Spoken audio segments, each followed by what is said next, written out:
जय श्रीमन्नारायण। हर हर महादेव। नमश्चंडिकाय। कल एक सज्जन ने हमको नित्यानंद मिश्र के साथ हुई एक चैट भेजी थी। उसमें कुछ अंश हम देख पाए, कुछ न देख पाए, किंतु मैंने उनको रात को 9:24 में उत्तर दिया। क्या कहा मैंने? आप उनके समक्ष मेरी चर्चा न ही करें तो अच्छा है। वे रामभद्राचार्य के अनुयायी हैं और मेरे प्रति द्वेष रखते हैं।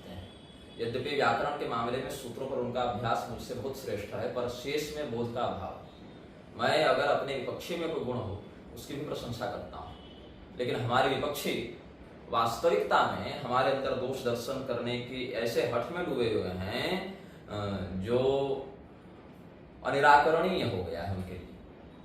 अब मैंने 4 वर्ष पूर्व एक ग्रंथ लिखा था जिसका नाम है धुरंधर संहिता, और उस धुरंधर संहिता को लिखने की प्रेरणा ब्रजेश पाठक ज्योतिषाचार्य जी को स्वप्न के माध्यम से हुई थी। उन्होंने मुझसे कहा, फिर मैंने लिखा, और उसमें 1000 से अधिक श्लोक हैं।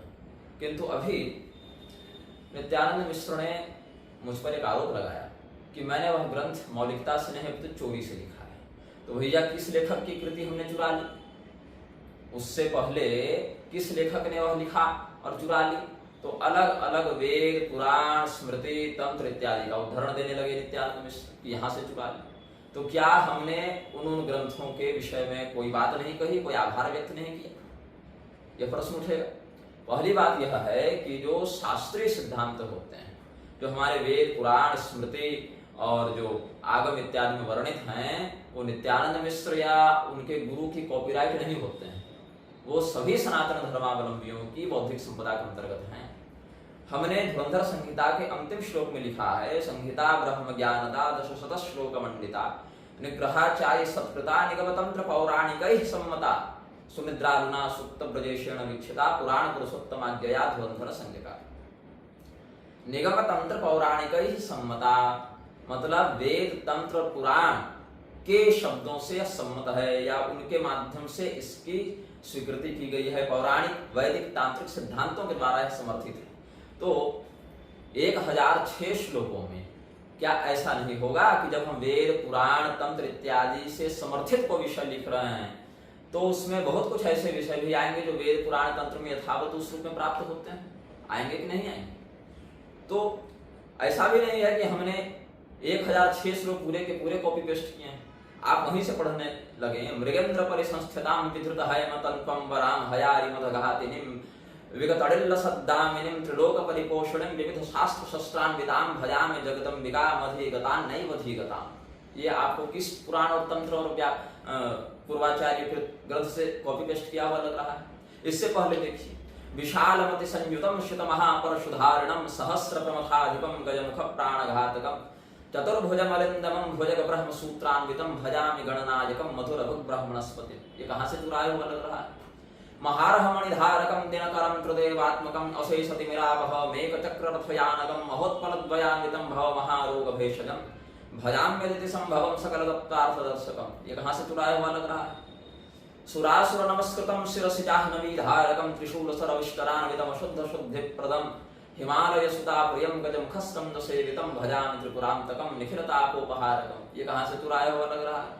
प्रभाकर विभाजितम प्रभाकर विभासुप्रदम निरीहजन तोषकम सकल कामिनी मोषकम अमर चक्र रक्षकम वर्ण जन्म चक्रांतकम भजामि पुरुषोत्तमम प्रणत दुख शोकांतकम। ये कहाँ से चुराया हुआ लग रहा है? बात ऐसी है कि 1000 श्लोकों में 25% श्लोक तो अन्य धर्म शास्त्रों के आपको प्राप्त होंगे, क्योंकि उन्हीं के द्वारा समर्थित सिद्धांतों की हमने व्याख्या की। तो बहुत स्थानों पर उन श्लोकों को यथावत भी और बहुत से स्थानों पर हमने उन श्लोकों को अपनी शब्दावली में भी वर्णित किया है। लेकिन क्या वह सिद्धांत शास्त्रीय है या अशास्त्रीय चिंतन का विषय है कि नहीं? आपको मैं बता दूं, इस ग्रंथ में कुछ प्रकरण ऐसे ही हैं। ऐसे तो मैंने अंत में लिख दिया निगम तंत्र पौराणिक सम्मता। वहीं से आपको यह अर्थ समझ लेना चाहिए था कि हमने जो भी लिखा है वह धर्म शास्त्र की मर्यादा के अनुकूल ही लिखा है। इसमें कोई भी विषय ऐसा नहीं है जो अशास्त्रीय हो।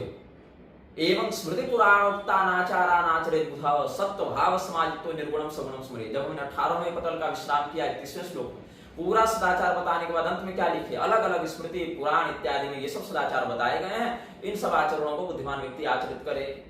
एवं स्मृति पुराणोक्तानाचारानाचरित बुध सत्व भाव समायुक्तो निर्गुणम सगुणम स्मरेत। ये सब हमने कहा। क्यों? वहां जो सदाचार प्रकरण है वो अलग अलग धर्म शास्त्रों का ही एक सार हमने ग्रहण करके, जैसे मधुकर भंवरा अलग अलग पुष्पों से उसके पराग सार को ग्रहण करता है, वैसे ही हमने भी ग्रहण करके लिखा है। अब रही बात अक्षरशः श्लोक मिलने की, तो सुन लो, गीता के बहुत सारे श्लोक आपको अन्य धर्म शास्त्रों में मिलेंगे। आपको देवी भागवत और ब्रह्मवैवर्त पुराण के श्लोकों में बहुत अधिक समानता मिलेगी, बहुत मामलों में मिलेगी। आपको ब्रह्मांड पुराण, वायु पुराण, शिव पुराण इत्यादि के बहुत से श्लोकों में अक्षरशः समानता मिलेगी। तो क्या यह समझ लिया जाए कि वो सब कॉपी पेस्ट करके लिखे गए? और अगर आप ये कहते हैं कि वो तो एक ही लेखक के लिखे गए हैं, वेद व्यास जी उसके लेखक हैं, इसीलिए एक ही लेखक अलग अलग ग्रंथों में एक ही श्लोक लिखे, तो क्या समस्या है? तुम तो संदर्भ दे सकते थे। तो सुन लो, हमने शक्ति सूत्र में जो स्कांदे च तथा मात्स्ये च तथा च श्रुति ऐसा करके भी संदर्भ दिया है। उसके भाष्य में हमने परमाक्षर सूत्र के भाष्य में भी ऐसा ही संदर्भ देकर लिखा है। हमने श्री सूत्र के भाष्य में भी ऐसा ही संदर्भ देकर लिखा है। हमने महावाक्यों के भाष्य में भी ऐसा ही संदर्भ देकर लिखा है। तो क्या हम यहाँ नहीं लिख सकते थे? यदि हम उन 4-5 ग्रंथों में भी अलग अलग संदर्भ के साथ देकर लिख सकते हैं, या अभिनिग्रह प्रविष्टा में भी लिख रहे हैं, तो क्या यहाँ नहीं लिख सकते थे? लिख तो सकते थे, लेकिन हमको नहीं पता था कि तुम्हारे जैसे जैसे पंडित पुंगव भी बैठे हुए हैं अपनी बैर बुद्धि का प्रदर्शन करने के लिए। अब बहुत से श्लोक तो आपको गुरु गीता में भी मिलेंगे, जो कि बहुत से अन्य ग्रंथों में मिलेंगे। गुरु ब्रह्मा गुरु विष्णु गुरु देव महेश्वर, ये श्लोक तो आपको 50 ग्रंथों में मिलेगा, अलग अलग लेखकों के लिखे हुए ग्रंथों में। तो इससे क्या हो गया? वो चुरा लिए। जो ऐसे सनातन सार्वभौम सिद्धांत है उन पर किसी का कॉपीराइट नहीं लग सकता है। अब देखिए, कहीं कहीं तो हमने सीधे ग्रंथ का भी नाम देकर बताया कि ये हमने कहां से बताया, ये हमने कहां से लिया है। जैसे कि उदाहरण मैं दे रहा हूं, धुरंधर संहिता की पीडीएफ मेरे पास है। आप लोग भी अगर चाहें तो उस ग्रंथ का आप पीडीएफ निकालकर वहां से आप परीक्षण कर सकते हैं। यहाँ पर क्या हमने लिखा कि हम वैष्णवागमों में जिस प्रकार की बातें बताई गई हैं वहां से लेकर हम आपको इसका उपदेश कर रहे हैं, ये भी हमने वहां पर लिखा है। तो जब हम उस ग्रंथ का संदर्भ दे रहे हैं तो उस ग्रंथ के श्लोकों को हम यथावत भी रखने का अधिकार रखते हैं, या कुछ शब्दावली में परिवर्तन करके बिना उसके सिद्धांत को तोड़े मरोड़े भी हम रख सकते हैं। तो यहाँ पर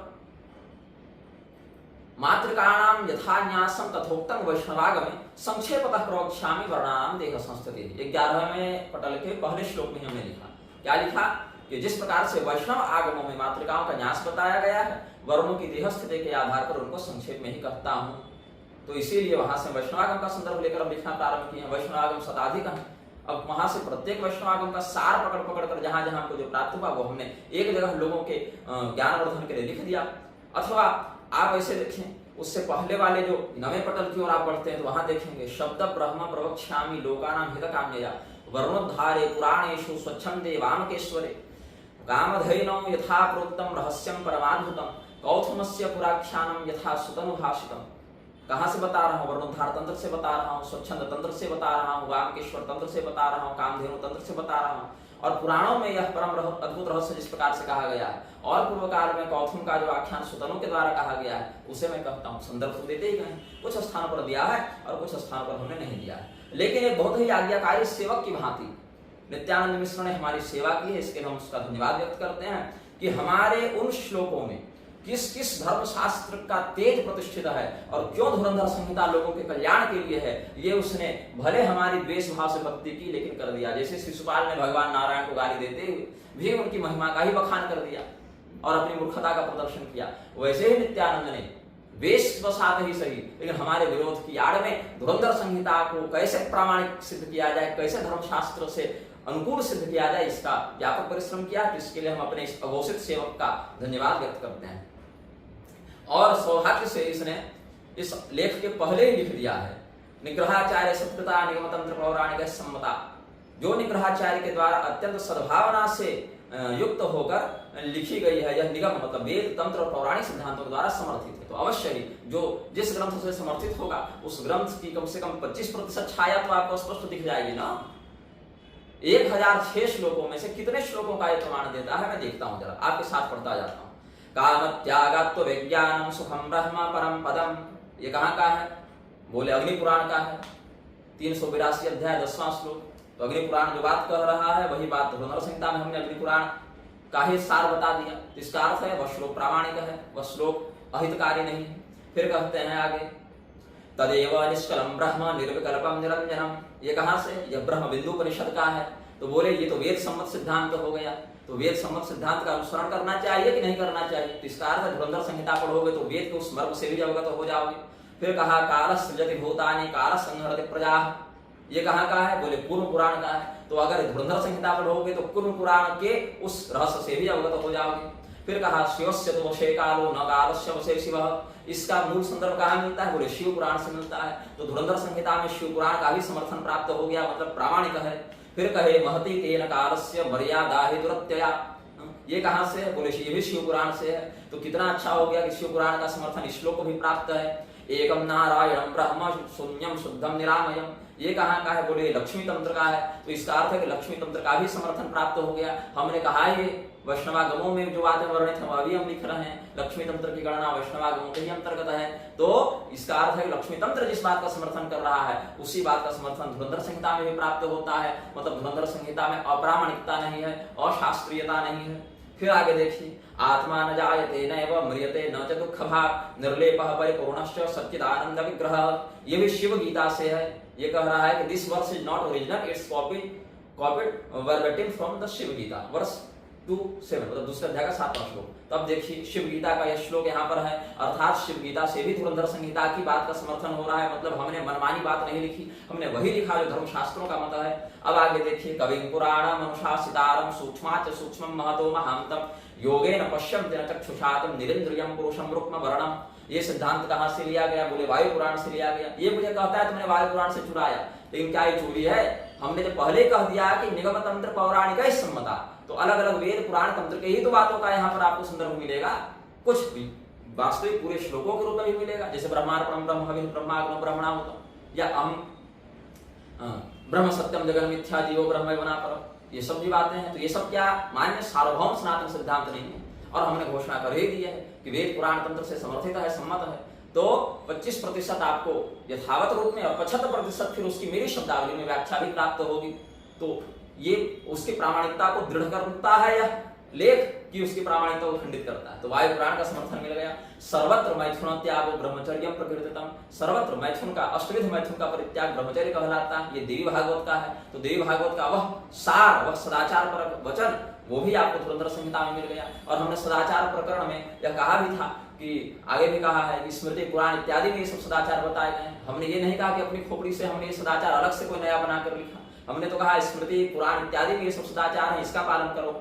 तो हमने वहीं से एक संकेत कर दिया कि ये सब धर्मशास्त्रों से ही ग्रहण किए गए हैं। फिर 14 मनु इत्यादि के जो नाम हैं वो स्कंद पुराण से लिए गए हैं। तो इसका अर्थ है 14 मनु के नाम हमने मनमाने तरीके से नहीं लिखे, स्कंद पुराण से हमने वहां दिया है। आगे ककाराद्य हकारांता सत्य देवता ककाराद्य हकारांता आदित्य स्मृता, ये भी स्कंद पुराण का है। मतलब ये हमारी मनमानी बात नहीं है, ये स्कंद पुराण का शास्त्रीय वाक्य है जिसका हमने वहां प्रयोग किया है। तो ये जो उदाहरण देता जा रहा है, वह जो उदाहरण देता जा रहा है उससे क्या सिद्ध होता है कि निग्रहाचार्य ने जो लिखा वो धर्मशास्त्र की मर्यादा के अनुकूल लिखा। और आगे देखिए आप, आगे धाता मित्रों यमा शत्रु, जहां 12 प्रकार के आदित्यों का वर्णन है वो भी स्कंद पुराण से लिया गया है, ऐसा बता रहा है। इसका अर्थ क्या है? 12 आदित्यों के नाम हमने कल्पना से नहीं लिखे, मनमाने तरीके से नहीं लिखे। जो हमें वेदव्यास इत्यादि आचार्यों के माध्यम से ज्ञान प्राप्त हुआ उसी को पिरोते हुए हमने एक सरल भाषा में आपके समक्ष प्रस्तुत किया है। आगे फिर जहां पर 33 देवताओं की सूची का वर्णन है वो भी स्कंद पुराण से हमने लिया है, आप वहां देख लीजिए। और जो नवे पटल में उत्कीलन के जो मंत्र हैं वो सब उत्कीलन के मंत्र आपको अनुष्ठान प्रकाश में मिलेंगे, लेकिन उसकी एक पांडुलिपि भी हमारे पास उपलब्ध है। तो अनुष्ठान प्रकाश में भी हैं और इसमें से कुछ मंत्र आपको मंत्र रहस्य में भी प्राप्त होंगे। तो ऐसा नहीं है कि वो किसी की मौलिक रचना है, वो आगम के श्लोक है। परंपरा में आगम के श्लोकों से ही प्रयोग करके उस प्रकार से किया जाता है, शापोद्धार उत्कीलन इत्यादि। और वो उत्कीलन शापोद्धार परंपरा नित्यानंद मिश्र की खानदानी नहीं है कि हम नित्यानंद मिश्र का नाम लिखें। अलग अलग पांडुलिपियों में भी अलग अलग लेखकों ने भी लिखा है जो परंपरा से प्राप्त है। अब कोई किसी मंत्र का प्रयोग अगर बता रहा हो, कोई किसी उत्कीलन का अगर प्रयोग बता रहा हो, तो उसमें मंत्र परंपरा में ये नहीं कि चौखंभा का कॉपीराइट और गीता प्रेस का कॉपीराइट, ये शास्त्रीय परंपरा का है। तो ये अंतिम में लिखता है कि अगर ऐसा प्लेगरिज्म किसी गुरुकुल में किसी प्रोफेसर इत्यादि द्वारा संपूर्णानंद इत्यादि में किया जाता तो उसको जेल भी जाना पड़ सकता था। ये भाव है इसका मतलब they would be head guilty of plagiarism and lose all reputation possibly even their position. अगर मोतीलाल बनारसी दास से टोकम्बा छापे होते तो उसको भी रेपुटेशन की हानि होती। सुन लो प्लेगरिज्म कहाँ होता है, जैसे नित्यानंद मिश्र ने अपने नाम से अपनी लिखी हुई कोई रचना छापी और उसमें से अगर कोई उठाकर किसी और दूसरे व्यक्ति ने कुछ छाप दिया, कुछ लिख दिया, तो ऐसी स्थिति में वह व्यक्ति जो किसी मनुष्य विशेष की मौलिक रचना में से वह श्लोक उठाकर लिख रहा है अपने नाम से, तो ऐसी स्थिति में प्लेगरिज्म होगा। जैसे रामभद्राचार्य ने लिखी भृंगदूतम और वहां से भृंगदूतम से हम एक लेकर कुछ श्लोक लेकर कह दे कि तो हमने लिखा था, तब होगा, तब वो प्लेगरिज्म कहलाएगा। लेकिन वेद पुराण स्मृति तंत्र इत्यादि या कम से कम कालिदास इत्यादि की तब की रचना भी अगर कोई अपने नाम से छाप दे तब चोरी कहलाएगी। लेकिन वेद पुराण स्मृति तंत्र इत्यादि के ऐसे श्लोक जो श्लोक आपको दैनिक जीवन में धर्मबोध से युक्त कराने में, ब्रह्मबोध से युक्त कराने में सहयोगी हैं, उसका अगर हमने यथोचित प्रयोग किया है और उस यथोचित प्रयोग को 25% रखते हुए बाकी 75% में हमने उन श्लोकों का भाव आगे विस्तृत किया है और उन भावों को समझाने के लिए इन श्लोकों को सजाते हुए गए हैं। उस पर भी अंत में हमने घोषणा की है कि ये सारे श्लोक जो हैं वेद पुराण, ये जो सिद्धांत हमने लिखा ये वेद पुराण तंत्र से समर्थित है। अलग अलग जगह हमने वैष्णवागम का, स्मृति का, पुराण का यह सम्मत है ऐसा हमने लिखा। वरुणोद्धार तंत्र का, वामकेश्वर तंत्र, कामधेनु तंत्र, पुराणों का, ये स्वच्छंद तंत्र, ये सब का मत है, ऐसा भी हमने वहां पर वर्णन किया है। तो इसमें चोरी नहीं है मूर्खों, इसमें उन शास्त्रीय विषयों को व्यवस्थित करके सामने रखने की बात होती है। तो इससे क्या सिद्ध होता है कि निग्रह प्रवेशिका में कुछ भी प्रलाप नहीं किया गया है। ये क्षमा करें, निग्रह प्रवेशिका तो भी आई नहीं है, धुरंधर संहिता में कुछ भी प्रलाप नहीं किया गया है। धुरंधर संहिता में जो लिखा गया है प्रत्येक श्लोक किसी न किसी धर्मशास्त्र के सिद्धांत का या तो यथावत वर्णन है या तो उस वर्णन के अनुकूल उसकी बृहद व्याख्या है। इसलिए सभी लोग धुरंधर संहिता को पढ़ें और उन शास्त्रीय बातों से अवगत हों। आपको निःशुल्क पीडीएफ गूगल में मिल जाएगी, धुरंधर संहिता पीडीएफ डाउनलोड करें और उसको पढ़ें और पढ़ने के साथ साथ उन शास्त्रीय विषयों पर व्यवहार करें। जय श्रीमन्नारायण, हर हर महादेव, नमः शिवाय।